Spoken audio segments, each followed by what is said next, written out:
안녕하세요, 노아입니다.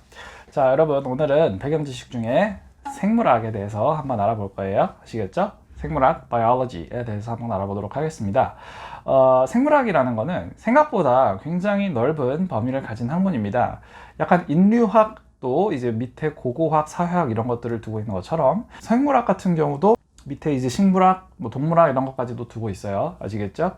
그래서 바이올로지 이렇게 나오면 배경 지식 단어들이 머릿속에 있어야 여러분들이 쉽게 잘 이해를 하실 수가 있다. 아시겠죠? 자, 그러면 이제 하나씩 저희가 한번 알아보도록 하겠습니다.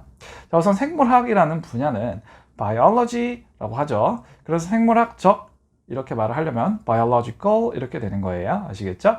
자, 우선은 유기물, 그러니까 생물의 물질을 가지고 얘기를 할 때는 organic 이렇게 말을 하고요. 그리고 생물의 라는 말은 biotic 라는 말을 이제 붙이면서 형용사로 썼습니다. 아시겠죠?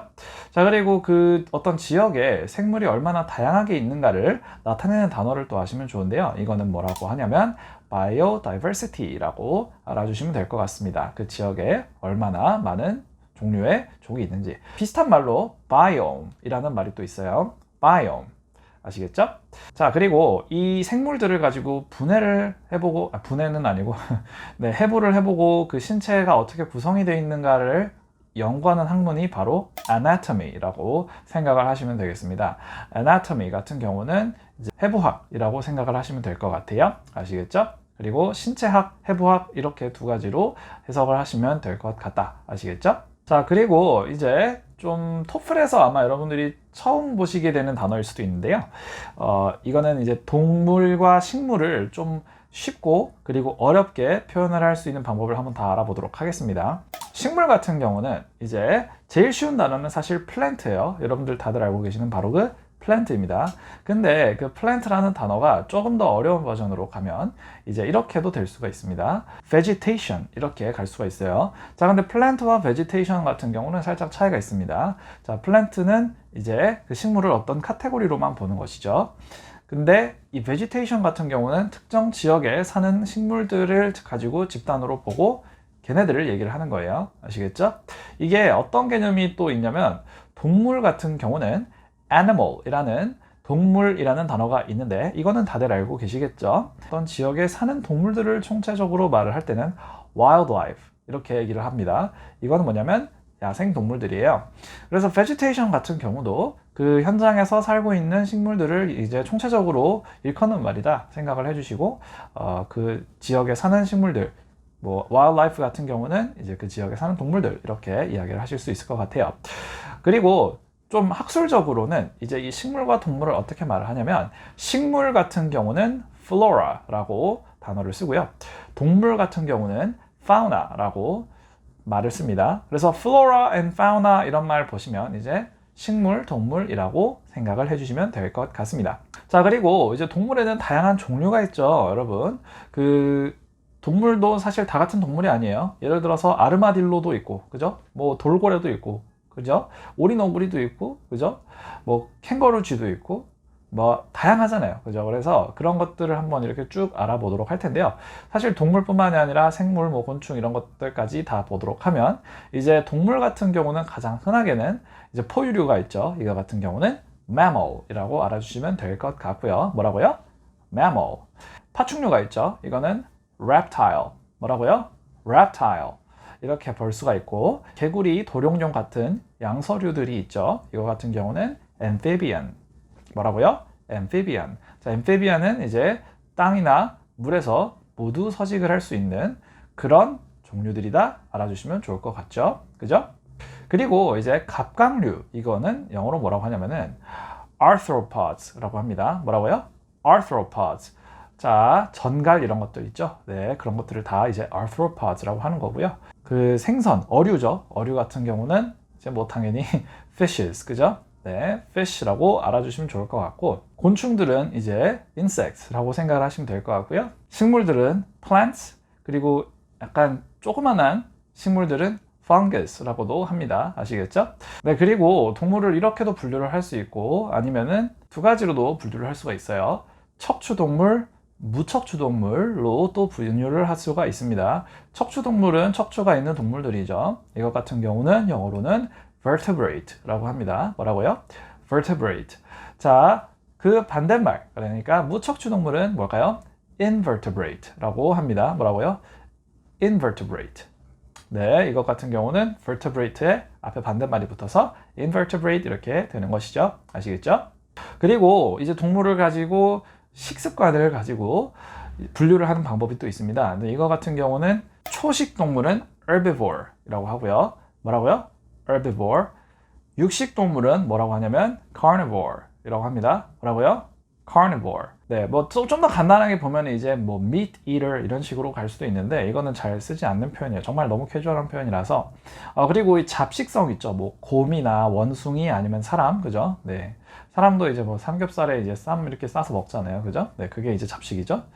네, 그런 걸 가지고 뭐라고 하냐면은 omnivores라고 합니다. 뭐라고요? omnivores. 잡식성은 omnivore라고 생각을 하시면 됩니다. omni가 이제 뭐냐면은 다 하는 거예요. 아시겠죠?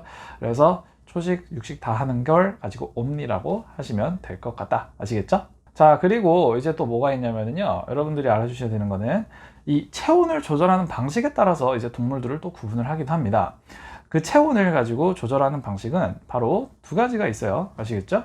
첫 번째는 냉혈동물, 두 번째는 온혈동물입니다. 아시겠죠? 이 두 가지를 다 합친 방식을 채택을 하는 그런 동물들도 가끔은 있어요. 가끔은 있는데 지문에 출제가 잘 안 되니까 뭐 일단 말씀을 드릴게요. 말씀을 드리는데 뭐 크게 설명은 안 해주셔도 될 것 같고, 우선 첫 번째로 이제 cold-blooded 이라는 말은 냉혈동물이라는 말이죠.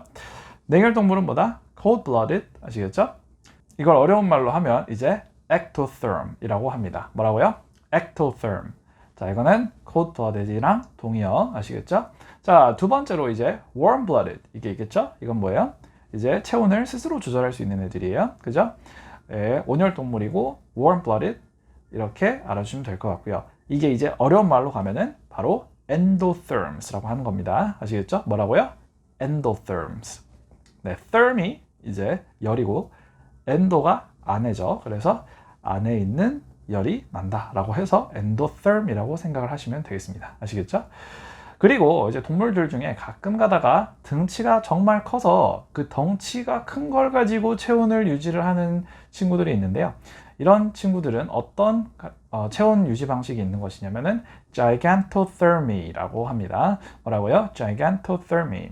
자, 이거는 이제 크니까 gigantic이 이제 큰 거잖아요. 이걸 가지고 큰 덩치를 가지고 체온을 낸다라고 생각을 해주시면 될 것 같습니다. 아시겠죠?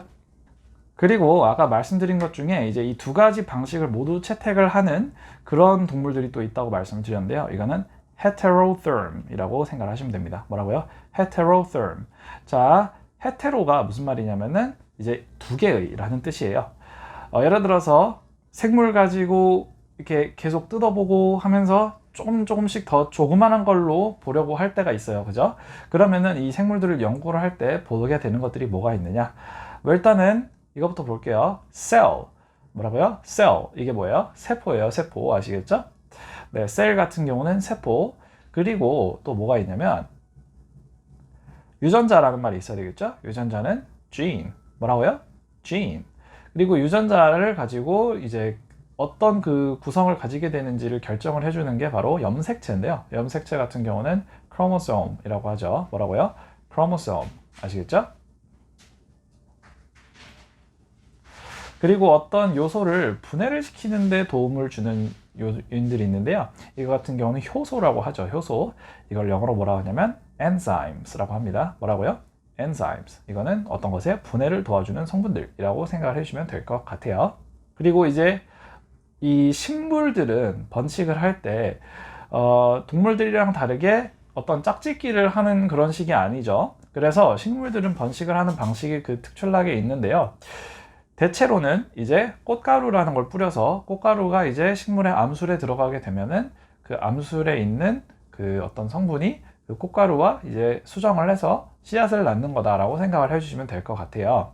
근데 그걸 일어나는 과정에서 일단은 꽃가루를 영어로 아셔야 되는데 이 꽃가루는 영어로 pollen이라고 합니다. 뭐라고요? pollen. 이 pollen이 날아다니다가 어디 앉아요? 꽃의 암술에 앉아요. 그죠? 그리고 거기서 수정이 되는 것을 영어로 뭐라고 하느냐?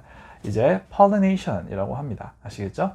네, 근데 그 꽃가루가 날아다니면서 그 암술에 앉는 그 과정까지도 이제 사실은 포함하는 단어이기 때문에 이 pollination 이거 알아주시고요. 그리고 이것들을 가지고 옮겨주는 역할을 하는 것들이 바로 pollinator라고 알아주시면 될 것 같습니다. 아시겠죠?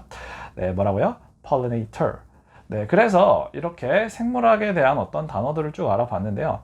사실 생물학은 또 알아야 될 단어들이 많이 있기 때문에 여러분들께 2부를 제작을 해드려서 이제 보여드릴까도 생각은 하고 있습니다. 그래서 이제 여러분들 만약에 이 생물학에 대한 어떤 내용이 더 궁금하신 게 있으시다 하시면 뭐 댓글 남겨주시거나 아니면 뭐 메시지 주시면 저희가 적극 반영을 해서 이제 업로드를 한번 해보도록 하겠습니다. 이상 인터풀이었습니다. 감사합니다.